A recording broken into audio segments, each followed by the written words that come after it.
Mesdames, Messieurs, bonsoir. Voici les titres du journal. L'avenir des Lions a prime dans leurs mains. Découvrons les 3 gardiens de but et les 8 défenseurs qui portent nos espoirs de victoire. Portrait dès l'entame de ce journal. La sécurité et la santé en main sûre. Les forces de sécurité et de défense démontraient leur pugnacité ce mercredi à Yaoundé. Le monsieur Chan sans Covid peaufine ses stratégies, des dispositifs qui rassurent, à découvrir dans ce journal.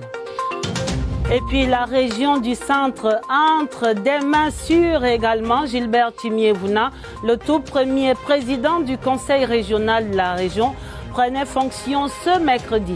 Vous entendrez ses engagements dans ce journal. Voilà pour les titres. Développement après ce message.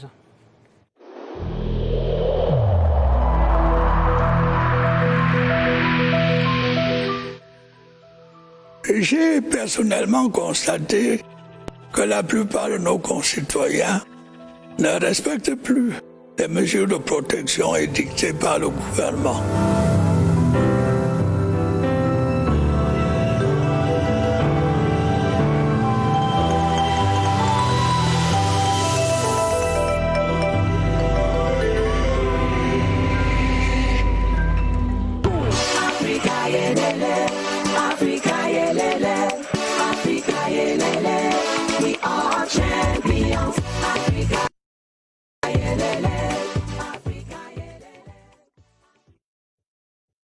Qui s'affole, plus que 48 heures maintenant, et le coup de sifflet va retentir pour le top départ du CHAN 2020, une 6e édition marquée par la pandémie du Covid-19.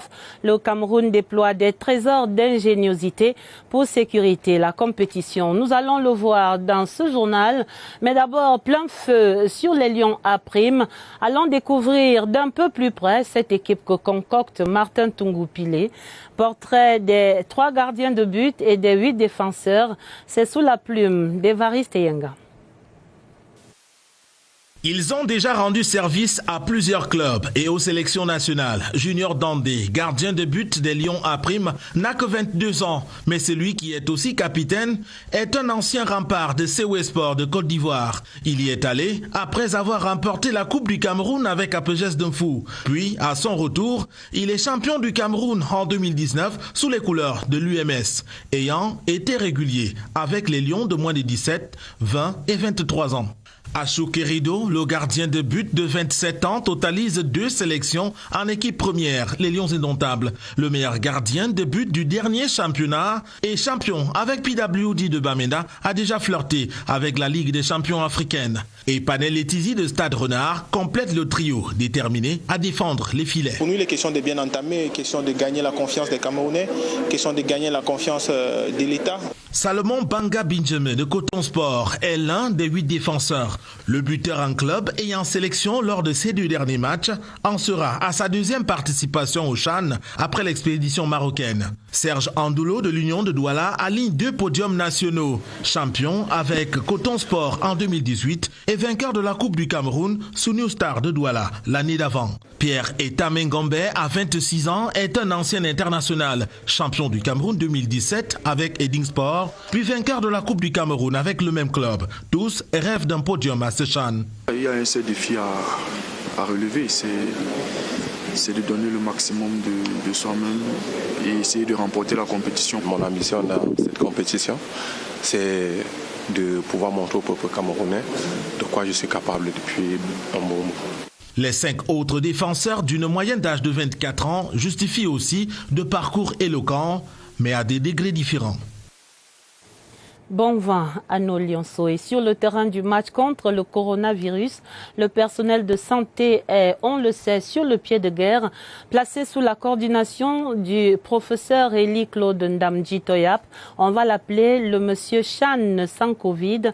Les aéroports, première porte d'entrée, sont déjà équipés des tests et de l'arsenal logistique exigé par la CAF. Franck Evina. Dispositif anti-Covid-19 aux portes de l'aéroport. Le ministre des Transports s'y soumet à son arrivée. Gel hydroalcoolique, prise de température à l'entrée du hall.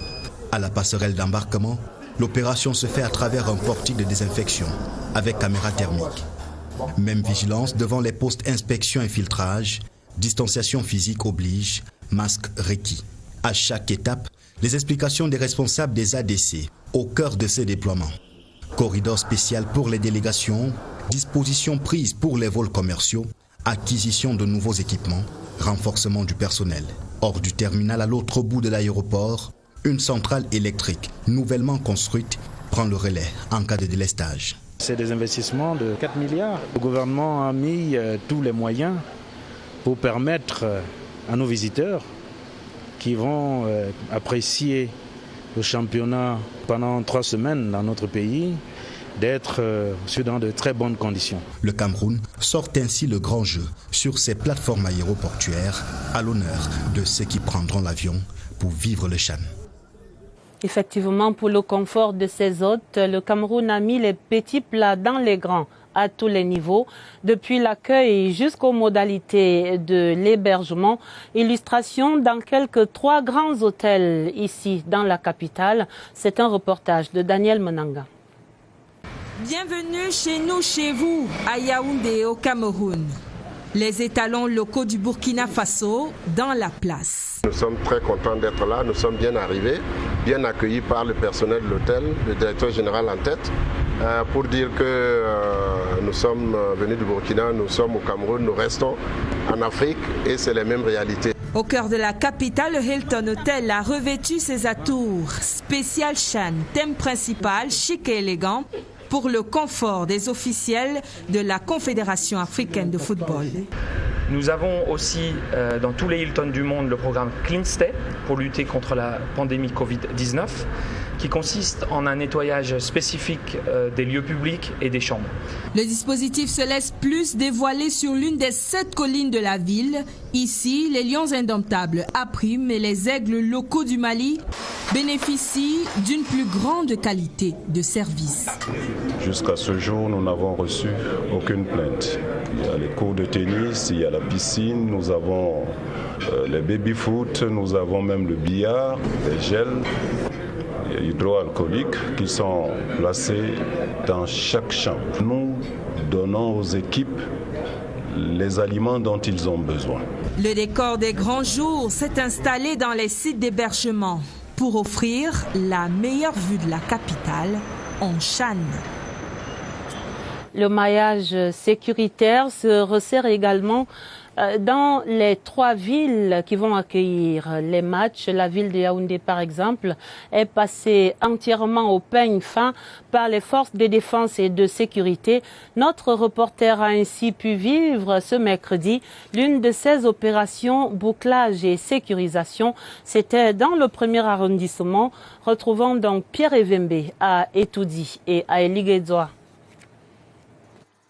Les populations de certains quartiers de Yaoundé se sont réveillées dans la stupeur. Très tôt le matin, les équipes de la gendarmerie, de la police, de la brigade du quartier général, de l'administration pénitentiaire avec la présence des sous-préfets ont investi les zones Eligedjoa et Sam. Avec à leur tête les généraux de brigade Ousseini Dibo et Izo Vondo. Cette opération d'envergure s'appelle le bouclage. Le bouclage, c'est une opération de police qui consiste à sanctuariser un secteur criminogène de la ville en vue de détecter les malfrats et tout matériel susceptible de commettre des crimes, des délits et autres. Les forces de sécurité ne comptent pas être hors jeu dans la réussite de la sécurisation de ce grand moment du football africain. C'est une mission qui va consister à sécuriser principalement d'abord la ville de Yaoundé et ses environs, mais également tous les sites qui ont été retenus dans le cadre de cette compétition. Un coup de poing qui vise à rassurer les populations et surtout les milliers de visiteurs attendus au Cameroun. Avec l'aide de la population, avec la contribution de la population, nous sommes sûrs de mener à bien les missions qui nous sont assignées dans le cadre de cet important rendez-vous sportif. En mutualisant ainsi les efforts, les forces de défense et de sécurité comptent annoncer les couleurs d'un maillage de sécurité à large spectre qui va se poursuivre pour un Chan sans méchant autour. Pas de CHAN également sans musique. Parmi les acteurs clés de ce CHAN 2020, il faudra compter avec en bonne place les artistes musiciens camerounais. Ils donnent d'ailleurs déjà des sons et de la voix pour surchauffer l'ambiance autour de cet événement. L'effervescence est ainsi montée de plusieurs crans à Douala à l'arrivée de la délégation rwandaise ce mercredi. Allons voir cela avec toutes les sonorités entendues à Douala. C'est un reportage de Monique Félicité Chouane. Une vingtaine d'artistes d'horizons divers chantant et dansant dans des chorégraphies déhanchées, célébrant le Cameroun et l'Afrique. Le CHAN, c'est dans 3 jours, difficile de l'ignorer grâce à leur passage dans les rues de la capitale économique. Ils sont munis de drapeaux vert ou jaune et des plaques portant la mention CHAN 2020 ou encore Bienvenue au Cameroun. Présentement, c'est tous les artistes, les danseurs, les percussionnistes, les chorégraphes, tous ceux qui font partie de ce grand arbre que nous appelons culture. Ils sont étudiants, ils sont professionnels et ensemble, ils ont décidé de dire la bienvenue à tous ceux qui viennent chez nous. La caravane s'est arrêtée pour un show spectaculaire au quartier Aqua à l'arrivée de la délégation rwandaise logée à la résidence La Falaise. Cela sous le regard émerveillé des passants et mototaximens. Le CHAN est déjà là. Dans la région du Sud-Ouest, le comité local d'organisation a dû faire appel aux citoyens de bonne volonté pour maîtriser tous les aspects de l'accueil, du protocole et de la sécurité. Ils sont ainsi au total 350 volontaires enrôlés pour donner un éclat particulier à la grande fête du football africain sur le site de Limbe. Leur cahier de charge avec Gilles-Claude Mbon-Etundi. Ce sont les petites mains du CHAN. Accueillir, orienter, installer, communiquer avec le sourire et le cœur. Un appel de la mère patrie parce que je me dis, ce qui arrive dans ma région aujourd'hui, c'est un événement mondial et continental. Et de ce fait, j'aimerais bien apporter ma modeste contribution. Un engagement, mais aussi le sens du devoir pour les 350 volontaires de la compétition dans le Sud-Ouest. Ils doivent tout faire pour satisfaire l'espoir du public. Logistique, marketing, accréditation, TIC, des commissions au sein desquelles le contingent des volontaires va faire valoir ses compétences. Un guide et des accessoires ont été remis à la cuvée ce mercredi par le comité local d'organisation. Une moitié d'étudiants, une autre d'actifs pour vivre et faire vivre la magie du CHAN. Et si toutes ces précautions sécuritaires et ces dispositifs d'accueil ne suffisaient pas, le gouvernement a préparé déjà une dizaine d'hôpitaux pour accueillir les petits bobos et les gros, les cas d'urgence, les accidents et autres maladies pour les participants à ce CHAN. Parmi les 4 formations hospitalières affrétées pour Yaoundé par exemple, voici l'hôpital militaire ce soir. Son dispositif est présenté par Martine Noël Ndengue. L'IRM, l'imagerie par résonance magnétique de l'hôpital militaire de Yaoundé est au garde à vous. L'institution hospitalière située non loin du quartier général fait partie de celles retenues dans le dispositif sanitaire du championnat d'Afrique des Nations 2020. Nous sommes déjà prêts. Nous avons instauré un circuit du patient CHAN en incluant les mesures barrières. Nous avons formé notre personnel, notre hôpital a réservé un pavillon spécial pour les malades CHAN. Le service d'imagerie médicale est équipé d'un matériel dernier cri, adapté pour le dispositif médical à déployer lors des grands événements pareils. On a une radio numérique qui peut nous permettre de bien poser des diagnostics des traumatismes osseux. On a aussi une échographie de grande marque et on a aussi cette IRM que vous voyez là en bijou qui peut nous permettre de poser des diagnostics en cas de traumatisme musculo-squelettal On a un service de permanence 24 sur 24 pendant toute cette période de CHAN. Plus qu'une dernière touche aux préparatifs et l'hôpital sera plus accueillant, prêt pour toute intervention. Africa yelele, Africa yelele, Africa yelele, we are champions, Africa yelele.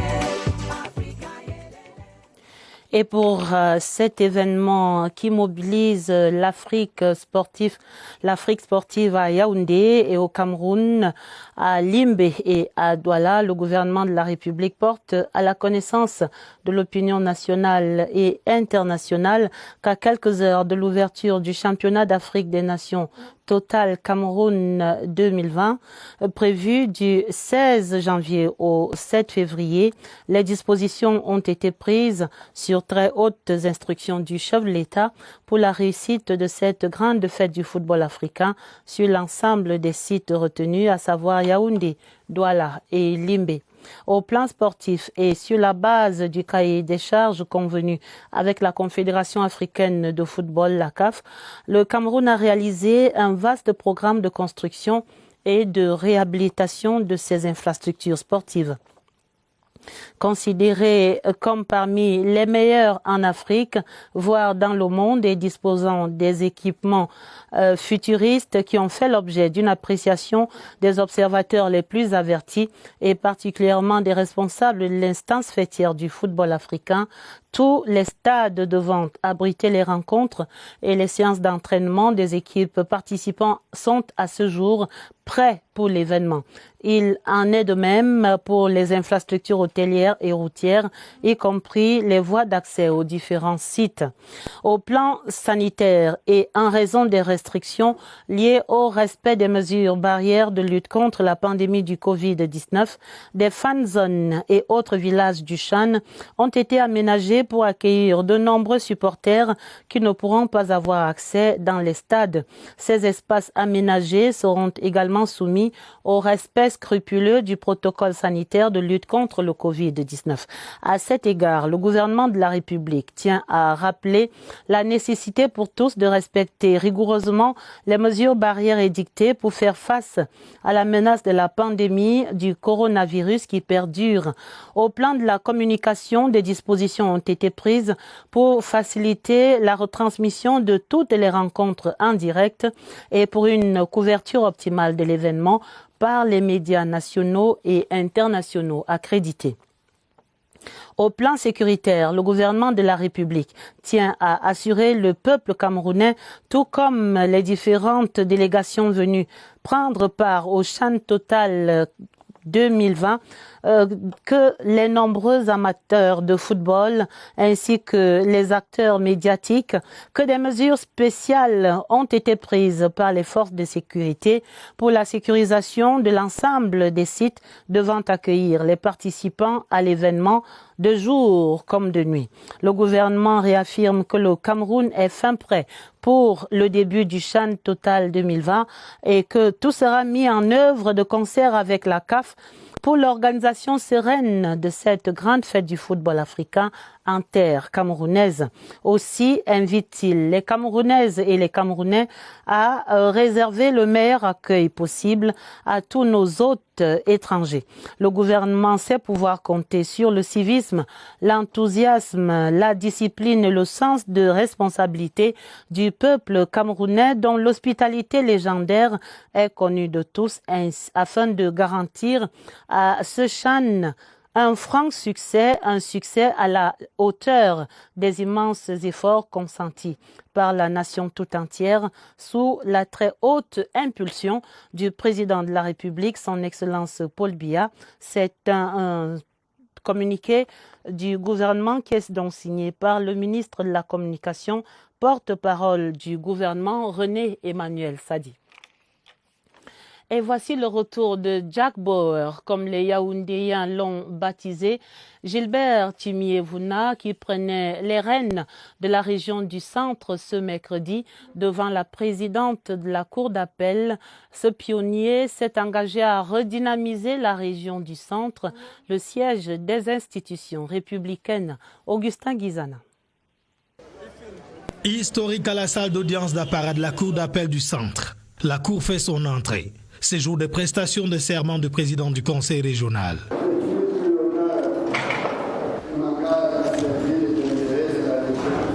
L'acte conforme à l'alinéa 2 de l'article 310 du Code général des collectivités territoriales décentralisées a été précédé par les réquisitions du parquet général. Le procureur général près la dite cour, Jean-Fils Kléber Ntamak, tout comme la présidente, rappelle la symbolique du serment, mais aussi les dispositions constitutionnelles et réglementaires qui encadrent la haute fonction qu'entame Gilbert Timiévouna. Il s'agit d'en être conscient. Je crois que je suis suffisamment imprégné. L'audience des prestations de serment se déroule en présence des hautes autorités judiciaires de la République, parmi lesquelles le président du Conseil constitutionnel, Clément Atangana, une bonne brochette des membres du gouvernement et l'élite de la région du centre. En prêtant serment, Gilbert Timiévouna, 76 ans, inaugure un mandat de 5 ans pour l'exécutif régional du centre. Paul Biya, la sagesse incarnée, c'est le titre d'une édition spéciale du magazine réalisé par le cabinet civil de la présidence de la République. Le temps des opportunités est disponible depuis ce 13 janvier 2021 et en 168 pages, la publication explore pour cette édition une douzaine de thématiques pour évaluer l'action déterminée du président de la République pour conduire avec courage la barque Cameroun malgré les intempéries. La note de présentation, Yves-Marc Modzo. Le ton dans ce magazine est donné dès l'entame. La première de couverture qui propose en grand format un portrait du président de la République, Paul Biya, dans un strict costume sombre, l'air serein, debout, tel un baobab, symbole de la sagesse millénaire africaine. Un baobab qui recouvre de son doux feuillage et de son ombre protectrice tous ceux et celles qui se trouvent à ses pieds. Le titre est naturellement tout trouvé. Paul Biya, la sagesse incarnée. La suite du magazine ne va alors que servir à l'illustrer davantage. L'art de se régénérer, c'est le titre de l'éditorial de ce numéro 65, édition spéciale de la publication du cabinet civil de la présidence de la République, le temps des opportunités. Pour Samuel Mvondo-Ayolo, le directeur du cabinet civil de la présidence de la République, qui signe le texte, ce numéro spécial nous donne de revisiter à nouveau l'année 2020 pour y découvrir comment, sous l'élixir du président de la République, son Excellence Paul Biya, le Cameroun a su se régénérer face aux multiples crises qui le guettent et secouent le monde. Le magazine va par la suite s'atteler à recenser quelques-unes de ces batailles épiques, ces combats chevaleresques menés par le président camerounais pour moderniser son pays et le mettre à l'abri des orages. Au premier rang de ceux-ci, la démocratie, la décentralisation, l'état de droit, les crises sécuritaires et les réponses vigoureuses à elles apportées grâce à l'armée camerounaise. Sont également passés en revue les chantiers de l'unité nationale, du rayonnement international du pays et de la résilience de l'économie nationale dans toutes ses déclinaisons. Parfaitement dans l'air du temps, les rédacteurs de ce magazine enfilent par la suite les crampons pour proposer un dossier spécial CHAN 2021 et CAN 2022. Toute chose qui amène le ministre directeur du cabinet civil de la présidence de la République à arriver à la conclusion que Paul Biya, en 2020, a parfaitement confirmé sa posture d'homme d'État rassurant par sa capacité à éviter au Cameroun les pièges de la déstabilisation, sa vision d'un Cameroun harmonieux, pacifique et prospère pour tous, sa haute stature de dirigeant respecté dans un monde agité, sa vivacité d'esprit et son acuité intellectuelle inoxydable.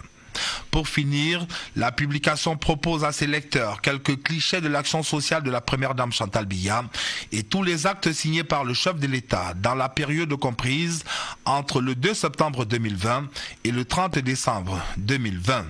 En tout, 83 décrets et 82 arrêtés.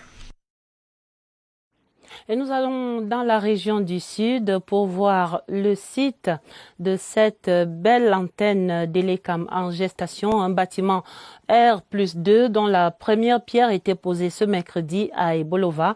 Allons donc vivre cette cérémonie conduite par le directeur général Eric Essoussé. C'est un reportage de Oswald Modou. Le futur siège régional d'Elecam dans le Sud se veut à l'image d'une région en plein essor. Situé en plein cœur d'un quartier résidentiel des Bolova, le bâtiment R+2 avec grille de jardin qui s'apprête à sortir de terre va offrir au personnel un cadre de travail idéal à leur épanouissement. Il faut que nous travaillions dans des conditions toujours les meilleures parce que la ressource humaine est la ressource principale pour le développement. Il faut donc qu'on lui donne les conditions adéquates qui lui permettent de travailler dans de meilleures conditions. Afin de matérialiser l'ouvrage dont le directeur général procède à la pose de la première pierre, l'entreprise Sikabat devra déployer son génie en 12 mois. Dans la foulée, Éric Essoussé a tenu à s'enquérir de la situation des inscriptions sur les listes électorales au lendemain du lancement de l'opération. C'était également l'occasion pour le directeur général d'Elections Cameroun de remobiliser les troupes du Sud. Mais avant, il aura sacrifié aux visites de courtoisie de circonstance. D'abord au patron de la région, Félix Ngelengele, puis au premier magistrat de la ville des Bolova, et ce, en toute convivialité. Reparlons de la lutte contre le Covid-19 avec ces matériels réceptionnés par des établissements scolaires et le don était reçu par le ministre de l'Éducation de base, le professeur Laurent-Serge Etundingwa, qui engage ses collaborateurs à renforcer le dispositif sanitaire en milieu scolaire. Marthe-Lise et Noam Barga à Omo. Des centaines de milliers de masques de protection, des centaines de cartons de savon, des milliers de seaux à robinet et des ventilateurs à produits.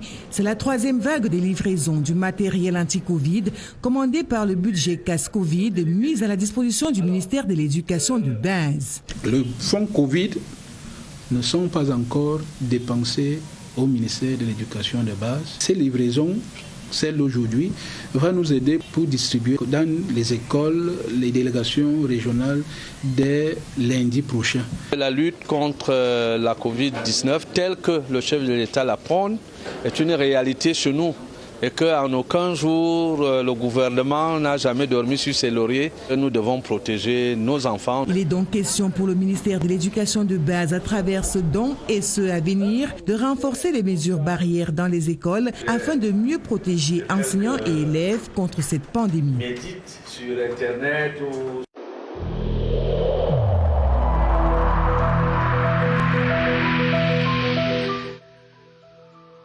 Malgré nos efforts, le Covid-19 a endeuillé de nombreuses familles et provoqué de graves difficultés dans le fonctionnement de notre économie et de notre société.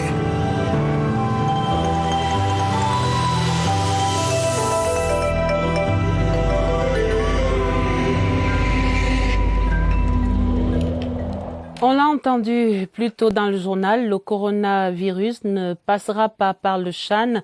L'autre match serré qui se prépare concerne précisément la prise en charge des délégations étrangères éventuellement testées positives au coronavirus. Qu'est-ce qui est prévu pour leur prise en charge? Question ce soir à Évariste Eyenga et son invité qui nous attendent au centre des opérations des urgences de santé publique. Bonsoir Évariste. Bonsoir. La prise en charge pendant le CHAN 2020 ne sera pas que préventive. Il pourrait aussi avoir des prises en charge hospitalières. On le verra tout à l'heure avec le docteur Zé Kakano. Elle est sous-directeur de la technologie sanitaire au ministère de la Santé publique. Docteur, bonsoir. Bonsoir Évariste, merci de m'avoir passé. Merci aussi d'avoir accepté notre invitation. La prise en charge des personnes testées positives dans les délégations étrangères, comment elle va se passer pendant le CHAN? Il faut d'abord signaler que la prise en charge du Covid, elle est gratuite, que ce soit pour les Camerounais, que ce soit pour les délégations. Et en plus, pour les cas positifs, la prise en charge sera faite au niveau de Yaoundé à Orca, que tout le monde connaît déjà bien. Au niveau de Limbé, ce sera fait à l'hôpital régional de Limbé, à Boya, à l'hôpital régional de Boya. Et dans la région du littoral, ce sera fait à l'hôpital Akintini de Douala. Et il faut dire aussi que par rapport à cette prise en charge, elle est totalement gratuite et prise en charge. Comment ça se passe? Une équipe est éliminée, mais un joueur est testé positif, on le retient au Cameroun, il ne rentre pas? On va suivre le protocole du pays qui dit quand quelqu'un est positif, il est pris en charge jusqu'à ce que l'on fasse le test de contrôle comme toute personne. et puis après, il rentre dans son pays. Dr Zé, merci d'avoir répondu à nos questions. On est bien fixé maintenant sur le protocole sanitaire, en tout cas cette parcelle de la prise en charge des délégations étrangères en cas de test positif. C'est clair, Évariste, merci à votre invité. Pour la suite du journal, nous allons dans le sud où le ministre des Finances poursuit sa visite de travail au lendemain du lancement du budget 2021 à Ebolova. Louis-Paul Motazé effectuait ce mercredi une descente dans les services déconcentrés de son département ministériel. Les différentes étapes de cette visite avec Charles Abesoloba. Jour de travail particulier dans les services financiers du Sud. Le ministre des Finances venu toucher du doigt les réalités du terrain. 4 services bénéficient de cette attention de Louis-Paul Motazé. Le secteur des douanes Sud 1, le centre régional des impôts, le contrôle financier régional et la trésorerie générale. Il y a des problèmes de locaux, il y a des problèmes de mobilier, de matériel de travail, mais je peux dire qu'en gros, ici au Sud, ici à Ebolova, mes collaborateurs sont quand même logés à meilleure enseigne. Au bout de la tournée, une séance de travail à huis clos au Collège régional d'agriculture d'Ebolova. Occasion pour les responsables régionaux des finances de mieux s'imprégner des enjeux de l'exercice budgétaire en cours. Nous avons 2 secteurs ici au sud, Sud 1 à Ebolova, Sud 2 à Kribi. Le Sud 2 à Kribi a des performances, somme toute, intéressantes parce que maintenant nous avons franchi la barre des 10 milliards le mois, ce qui est quand même une bonne chose dans le contexte actuel. Après Ebolova, cap sur la vallée d'une Thème, avec l'inauguration ce jeudi de l'hôtel des finances d'Ambam. Faisons à présent un détour dans le corridor Douala-Bangui pour constater que ça ne circule toujours pas du tout. Un demi-millier de chauffeurs et de convoyeurs est ainsi bloqué dans la capitale centrafricaine Bangui et près de 250 camions qui attendent toujours à la frontière. Malgré la sollicitude du gouvernement camerounais, les conditions sécuritaires ne permettent toujours pas le rapatriement de nos compatriotes ainsi sinistrés. Espoir et désarroi des Camerounais à Bangui, c'est un reportage de Lucrèce Mbenga. 3 semaines déjà que près d'un demi-millier de chauffeurs et autres assistants chauffeurs sont bloqués à Bangui du fait de la crise sécuritaire qui prévoit un RCA. On a des maladies, des malades au milieu de nous, des chauffeurs qui ont déserté les hôtels parce qu'il n'y a plus moyen de payer. Ils sont obligés de se replier en bas des camions. À Yaoundé, la coordination du bureau de gestion du fret terrestre s'emploie à soutenir les chauffeurs et leurs assistants. Nous avons donné tout ce qu'il faut comme réconfort moral et nous essayons d'apporter également une aide financière pour faire face à la situation qu'ils connaissent. Quant à Garoua-Boulaye, il y a environ 850 véhicules. Ça fait environ 1600 personnes qui sont au niveau de Garoua-Boulaye avec lesquelles nous travaillons tous les jours. À Bangui, on dit merci, mais on n'a qu'un souhait, rentrer au pays. Le problème de rentrer seulement, on cherche les solutions, comment on peut rentrer au Cameroun. C'est pour rejoindre la famille, c'est ça qu'on cesse.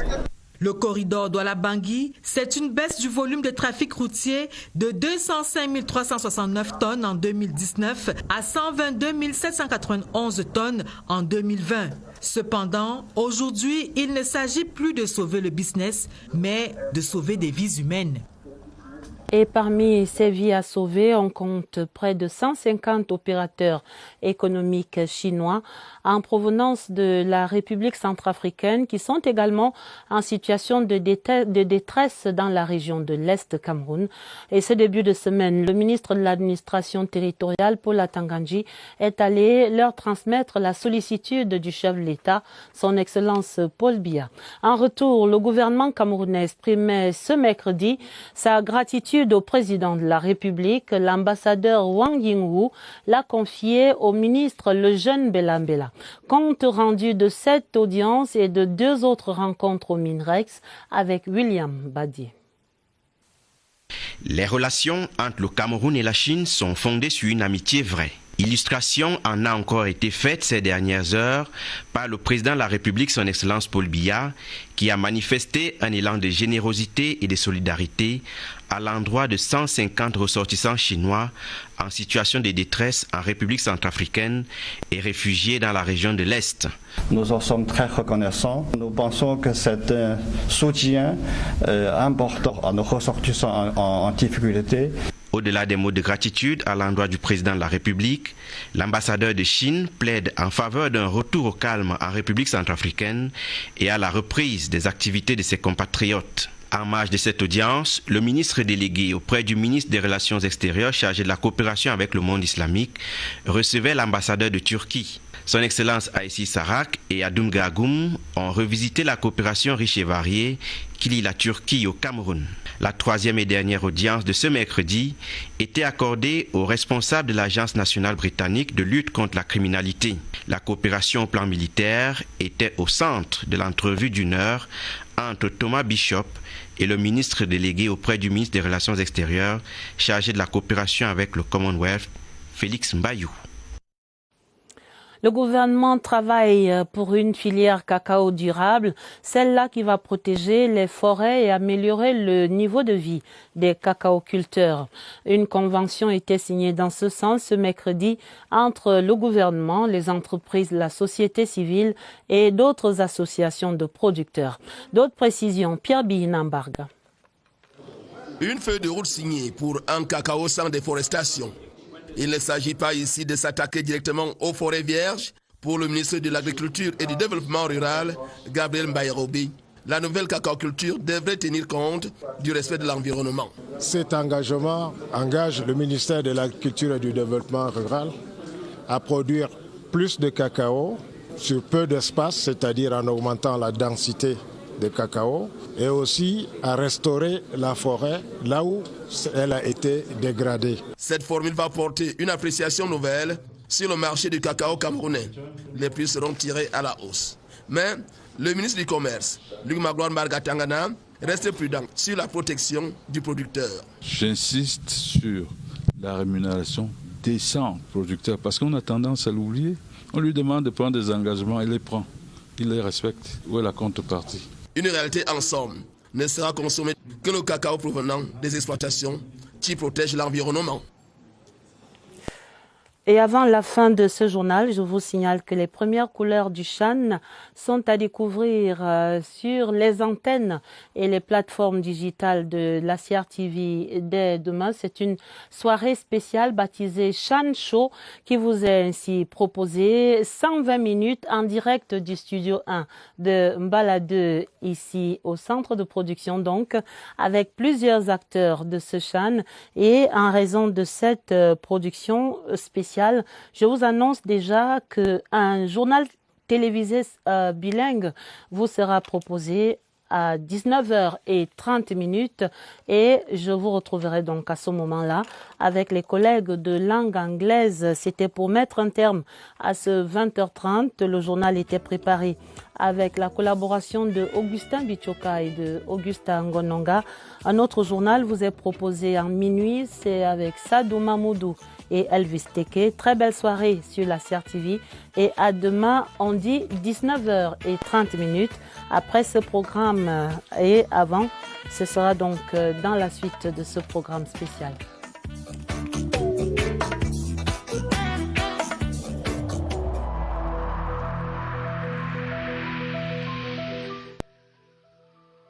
Malgré nos efforts, le Covid-19 a endeuillé de nombreuses familles et provoqué de graves difficultés dans le fonctionnement de notre économie et de notre société.